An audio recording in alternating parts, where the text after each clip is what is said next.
ते पत्रकार आहेत आणि प्रवचन, प्रबोधन, व्याख्यान. आता प्रवचनामधून काय करतात, समाज जागृती केली जाते, होय की नाही. आज जर इथं आले आणि तुम्हाला त्यांनी तुमच्या या वयाला साजेसं काय करायचं, कसं वर्तन करायचं आहे, कुणाला तुम्ही वंदनीय मानायचं आहे, अगदी सहज सोप्या आणि छान पद्धतीने समजावून सांगितलं. शिवाय आत्ताच्या या युगामध्ये तुम्हाला बाहेर वावरत असताना गुड टच, बॅड टच हेही आपल्याला तितकंच समजणं गरजेचं आहे, होय की नाही.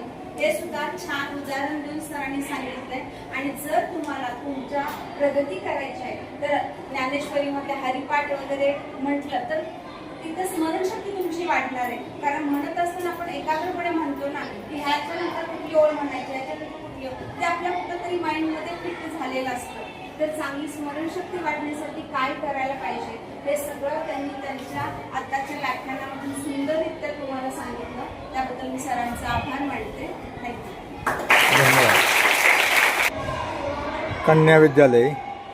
कन्या विद्यालयातील 7वीच्या आणि 9वीच्या मुलीला घेतलेल्या प्रबोधनाचा, त्यावर दिलेल्या अभिप्रायाचा मॅडमनी हा व्हिडिओ आवडल्यास लाईक, शेअर, सबस्क्राईब करा. सांगली.